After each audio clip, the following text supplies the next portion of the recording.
Yogis Ayurveda 4 पीढ़ियों से रख रहे हैं आपकी तंदुरुस्ती। सत श्री अकाल, नमस्कार। मैं डॉक्टर सुखजिंदर सिंह योगीज आयुर्वेदा से आपके मनपसंद चैनल पर आपका स्वागत करता हूं। आप लोग हमारी वीडियोस को बहुत प्यार देते हैं, सराहना देते हैं, आपका बहुत बहुत शुक्रिया। एंड अगर आपकी कोई भी क्वेरीज़ हों, अगर कुछ आपकी कॉल्स अपडेट नहीं हो पाई हैं या आपको कॉल बैक्स नहीं आई हैं, तो आप हमारे दिए हुए नंबर्स पे व्हाट्सएप पे मैसेज ड्रॉप कर सकते हैं या हमें कॉल करके इन्फॉर्म कर सकते हैं आपको कॉल बैक अगर अवेलेबल नहीं हो पाए, क्योंकि कॉल्स काफ़ी ज़्यादा कई बार हो जाती हैं तो असिस्टेंट से हो सकता है कॉल्स माइट भी स्किप हो जाएं, बट हमारी सर्विसेज स्टिल इतनी स्ट्रॉन्ग है कि कॉल्स मिस होने के चांस कम रहते हैं। तो आज की डेट में जो मैं एक नया विषय लेके चल रहा हूँ, बहुत ही कॉमन है, that is related to sexual disturbances. Sexual disorders में हमारे पास एक प्रॉब्लम आती है रिलेटेड टू सेक्शुअल वीकनेस में भी एक छोटा सा हिस्सा है, इसको हम लोग कह के चलते हैं कि मेरे हिसाब से छोटा भी है, अगर प्रॉब्लम के अनुसार अगर केस ज़्यादा बिगड़ा हो तो बड़ी प्रॉब्लम भी काउंट में आ जाती है। इसमें सबसे पहले जो सेक्शुअल वीकनेसेस में हम लोग काउंट लेके चलते हैं कि एक साइकोलॉजिकल प्रॉब्लम, आम इंसान कहता है कि मुझे लग रहा है मुझे साइकोलॉजिकल प्रॉब्लम है या मैं रियली प्रॉब्लम में सेक्शुअल में हूँ या नहीं। सो सबसे बड़ा सेक्स प्रॉब्लम आपको है या नहीं, इसका डायग्नोज होना बहुत ज़रूरी है। आप सेल्फ डायग्नोज इंटरनली आप अपने क्वेश्चनिंग में अपने आप से जान सकते हैं। इसमें सबसे पहला ये इसमें रहता है, जो साइकोलॉजिकल अगर प्रॉब्लम रहे कि आपको डिस्चार्ज जल्दी हो रहा है या इरेक्शन नहीं आ रही है या आपका मन नहीं कर रहा है इरेक्शन में, तो वो आपको 6 महीना या साल में एक आध बारी कभी होगा, तो वो साइकोलॉजिकल कहा जा सकता है। स्ट्रेस में है या टेंशन में है, नींद में है, आपका नींद नहीं पूरी हुआ, ऐसा करके कुछ दिक्कतें हों, या आपका खाने पीने में परहेज़ नहीं है सही, या आपने बहुत ज़्यादा ओवर ईटिंग कर ली, उसके कारण भी थोड़ा सा ये चीज़ें दिक्कतें आ जाती हैं। भर पेट खाना भी खाया हो तो रिलेशन बनने के लिए जो नींद हमें आनी शुरू हो जाती है, तो रिलेशन हमारे कंफर्टेबली नहीं मैच्योर हो पाते हैं। सो अल्टीमेटली साइकोलॉजिकल प्रॉब्लम ये रहती है कि अगर हमें दिक्कतें बहुत रेयर आती हैं, सो दैट इज़ साइकोलॉजिकल। पहली बात ध्यान से समझ के चलिएगा। उसके बाद आता है हमारी प्रॉब्लम पैथोलॉजिकल तब है कि हमें मेडिकल ट्रीटमेंट, अब आयुर्वेद में ट्रीटमेंट या कोई भी आपको ट्रीटमेंट लेना है, उसमें आपको ट्रीटमेंट लेने की ज़रूरत क्यों पड़ेगी। उसमें रहता है कि अगर ये प्रॉब्लम आपको हफ्ते में 2-3 बार रिपीट कर रही है या महीने में 4-5 बार रिपीट कर रही है, जब भी आप रिलेशन बनाते हैं हफ्ते में 2 बार 3 बार बनाते हैं या ऑलमोस्ट डेली बनाते हैं, या 40 साल की उम्र के बाद जैसे 25 में शादी हुई, 40 के बाद होता है कि हफ्ते में 15 दिन में एक बार ही होने लग जाता है रिलेशन, या कई कपल्स में ऐसे रहता है कि 40-45 के उनमें रिलेशन 2-3 महीने हो ही नहीं रहा है, ऐसा भी रहता है। उसके बाद कईयों की सेक्सलेस मैरिजेस हो जाती हैं, कहने का मतलब है जिनके रिलेशंस 6-6 महीने से नहीं बने। हमारे पास ऐसे एक नहीं हज़ारों केसेस हैं। तो उनमें पैथोलॉजिकली प्रॉब्लम रहता है कि उनमें जो प्रॉपर नेचुरल फ्लो से सीमन बनना है, इजैकुलेशन होनी है, तो वो हार्मोन्स हमारे जो फ्रेश हार्मोन्स बनते रहें, प्लस हमारा सीमन भी जो फ्रेशली हमें प्रिपेयर होकर बनता रहे, हमारी बॉडी में एनर्जी लेवल्स बनते रहें, वो हमारे कहीं ना कहीं जो है फ्लक्चुएट करने शुरू करते हैं, हमारे हिंडर करते हैं, हमारी प्रॉब्लम्स कॉम्प्लिकेट करते हैं।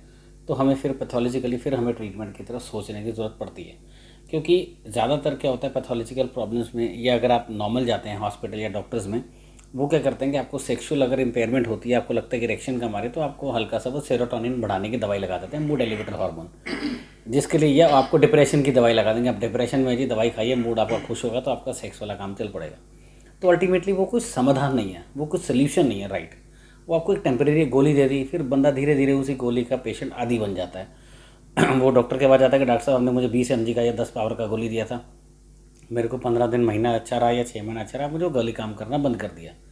वो 10 की बजाय फिर वो 20 mg का गोली डॉक्टर की एडवाइस पे लेगा, या वो पेशेंट कई बार खुद ही खाना शुरू कर देता है, 10 की बजाय 20 या 50 पे पहुंच जाएगा।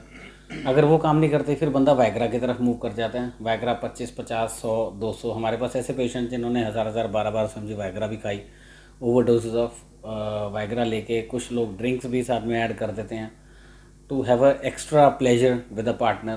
तो मैं कहता हूँ कि ऐसी चीज़ें अपनी ज़िंदगी में जहर मत डालिए। या कई लोग अफ़ीम, शराब बहुत ज़्यादा इंटेक में लेने लग जाते हैं, क्वांटिटी शुरू से शुरू होते हैं थोड़ी से, पर इतनी लेवल तक आ जाते हैं। हमारी वीडियोस में देखेंगे या हमारे प्रैक्टो में रिव्यूज़ में पेशेंट्स में देखेंगे, काफ़ी पेशेंट्स ऐसे हैं जो हाई डोजेज ऑफ अफ़ीम में भी बहुत रहे हैं, बट सेक्सुअल लाइफस्टाइल उनकी पुअर थी। बट क्योंकि क्यूरियोसिटी, बंदे के दिमाग में एक साइकोलॉजिकल इम्पैक्ट आ जाता है कि मैं वो गोली खाऊंगा या मैं ये चीज़ चलूँगा तब मैं चलूँगा। सो एक बहुत बड़ा स्ट्रेस भी है। तो हमें सबसे बड़ा ये डायग्नोज करने की ज़रूरत है हमारी प्रॉब्लम साइकोलॉजिकल है कि पैथोलॉजिकल है। तो वो पैथोलॉजिकल का लेवल आपको मैंने ये समझा दिया। सो अब उसके बाद ये जो गोलियां हैं, गोलियां जब लॉन्ग टर्म आप यूज़ करते हैं एलोपैथी में, तो ये इनका साइड इफ़ेक्ट हमें ज़्यादातर रहता है। दूसरी बात, अब सेक्सुअल लाइफ में हमें जब मैच्योर करना है रिलेशनशिप, एक जो मर्द है या औरत है जिसको भी सेक्सुअल वीकनेस रहता है, ये नहीं कि ज़रूरी मर्दों को रहता है, फीमेल्स में भी सेक्सुअल वीकनेसेस होती हैं बट कम रहती हैं एज़ कम्पेयर टू मैन। कई मेल्स में कंप्लेंट रहती है कि मेरे पार्टनर मेरे साथ प्रॉपर खुलकर नहीं एंजॉय कर पा रही, उसको लिबिडो नहीं आता है, उसका इंटरेस्ट नहीं बन पाता है, तो मेरा मन नहीं हो पाता। ऐसा भी केसेस रहता है फीमेल्स में। तो अल्टीमेटली हमें एक ये भी बहुत बड़ा एक स्ट्रेस है, ये भी एक कह लीजिए आपको अंदरूनी आपके दिमाग और शरीर की जंग है। तो आपके विचारों के बीच में जंग है कि आपसे वो रिलेशन बन पाएगा नहीं, आप प्रॉपर सही सेटिस्फाइड अपने पार्टनर को टाइम दे पाएंगे कि नहीं, कहीं आपको फिर वो दोबारा हीन भावना का सामना तो नहीं करना पड़ जाएगा अपने पार्टनर का। तो ये ऐसी कुछ दिक्कतें हैं, कुछ सवाल हैं आपके दिमाग में जो चलते रहते हैं। तो इन सवालों का जवाब यही है कि अल्टीमेटली आप सही डायग्नोज पर जाइए, सही ट्रीटमेंट की पहचान करिए, आपको क्या प्रॉब्लम है, आप हमारे एक्सपर्ट से बात करिए सो दैट आपको एक बेस्ट जो है गाइडेंस मिले। ऑनलाइन कंसल्टेशंस भी आप हमसे ले सकते हैं, बहुत रीजनेबल है ऑनलाइन कंसल्टेशंस। कॉल करिए, हमारे सेशंस आपसे डिटेल्स लेंगे, आपको लाइन ऑफ ट्रीटमेंट भेजा जाएगा ताकि आप इस प्रॉब्लम से जो भय है आपके दिमाग में बैठा हुआ है कि आप कर पाएंगे या नहीं कर पाएंगे, जो एक लैक ऑफ कॉन्फिडेंस है, फियर आपकी फुल लाइफ हो जाती है, उसका धीरे धीरे परिणाम स्वरूप सेक्सलेस मैरिजेस बन जाती हैं। पहले बंदा अवॉइड करता है हफ्ते 10 दिन में, फिर 15 दिन में करने लगता है, फिर बंदा महीने में रिलेशनशिप पे आता है, लेट होने लग जाता है, आपका जो पीरियड ऑफ गैप है आपका बढ़ता जाता है। तो आपके जो रिश्तों में एक मिठास है वो कहीं ना कहीं एक स्पेस ले जाती है। स्पेस लेने से फिर कई बार दिक्कतें आगे बढ़कर एक भयंकर रूप ले लेती हैं, आपके विचारों में क्वारल्स आ जाती हैं, लड़ाइयाँ, घर में क्लेश रहने लग जाता है। तो वो चीज़ें से दूर रखने के लिए आपके लिए यही है कि आप सही राइट डायग्नोस पे जाइए, इस स्ट्रेस और भय से अपने आप को बाहर निकालिए। ये पूर्णतः रूप से सफलतापूर्वक ठीक होने वाली बीमारी है, लाइलाज बीमारी नहीं है। अन्यथा आपने बहुत high doses of testosterone drug बहुत एक्सेप्शनली हाई लिए हों तब। हमारे पास कई एक्सेप्शन केसेस भी आते हैं जिन्होंने, मतलब मैं नाम नहीं ले सकता ऐसी चीज़ होगा, कि बहुत एक्सेप्शनली हाई डोजेज तक ले रखा है। डेड केसेस भी थे, वो भी रिवाइव करे, बट वो पूरा वो रिवाइव मज़ा नहीं आता जो बंदा एक नेचुरल लाइफ में जी रहा होता है। तो अल्टीमेटली मैं आपसे ये राय दूंगा, आप इन चीज़ों से, नशों से दूर रहिए। जो नशों के रूप में दवाइयाँ हैं एलोपैथ में, उनसे दूर रहिए। एक सही सुलझी हुई सलाह लीजिए, सही इलाज के रूप से, परिणाम स्वरूप से अपनी बीमारी के रूट कॉजेज़ को ट्रीट करिए ताकि आप रोग से मुक्त हो सकें। इसके साथ इसका एक अगला सवाल और भी है कि जो आपकी जैसे नई मैरिज हुई 25 या 30 साल की उम्र में, तो आपकी हस्बैंड वाइफ की एक्सपेक्टेशंस रहती हैं कि आप ऑलमोस्ट डेली रिलेशन बना रहे हैं या हफ्ते में 2-4 बार बना रहे हैं। तो वो एक्सपेक्टेशंस कहीं ना कहीं 35-40 में धीरे धीरे कम होने लग जाते हैं। कई कपल्स में हफ्ते में फिर भी 2 बार रिलेशन बनता रहता है, बट 40-45 की एज में मैंने देखा है, जो स्टडी मेरे पास रही है पेशेंट्स की, वो हफ्ते में 1 आध बार या 10 दिन में 1 बारी, कईयों में 15 दिन में 1 बार ही देने लग जाता है। तो उसमें जो आपका वही बात फिर बताना चाहता हूँ कि वाइफ की कहीं ना कहीं एक्सपेक्टेशंस रहती हैं कि मेरे साथ मेरा हस्बैंड प्रॉपर मुझे टाइम दे, रिलेशन बने, रिलैक्सेशन हो, क्योंकि सेक्स एक आपकी ज़रूरत नहीं है। सबसे बड़ा ध्यान में रखे चलिए, सेक्स एक आपके लिए, आपकी बॉडी को रिलैक्स करने के लिए एक एक्सरसाइज भी है, एंटी हाइपरटेंसिव भी है, आपके ब्लड प्रेशर को भी कंट्रोल करती है, आपको स्ट्रेस फ्री रखती है, आपका मूड भी खुश रखता है। तो सेक्स एक होमवर्क नहीं है, ज़िंदगी में ध्यान रख के चलिएगा। तो अपनी लाइफ को थोड़ा सा जो कलरलेस हुई है उसको अगर कलरफुल बनाना है, जो आप पहले 10 साल पहले थे, आपकी ज़िंदगी खुशहाल ज़िंदगी थी, गृहस्थ जीवन, उसको अगर पूर्ण रूप से बहुत खुश बनाना है, तो जो मैं बता रहा हूँ चीज़ों को थोड़ा सा एंड तक फॉलो बना के रखिए, सो दैट आपको जो दिक्कतें हैं उनका हम समाधान आपको प्रॉपर दे सकें, आप उन रोगों से निकल सकें। और जो भी आप एडिशनल कुछ बाजारी खा रहे हैं, गोली शोली या कुछ खा रहे हैं, टैबलेट पाउडर, या सबसे बड़ा सेल्फ मेडिकेशन ले रहे हैं, उन चीज़ों से अपने आप को दूर रखिए। या नुस्खों से जो और सोशल मीडिया पर नुस्खे बताए जाते हैं, वो ज़्यादातर 100% एक जैसे नहीं होते, क्योंकि रोग के अनुसार जो प्रकृति है हर मनुष्य की, मरीज़ की एक जैसी नहीं होती।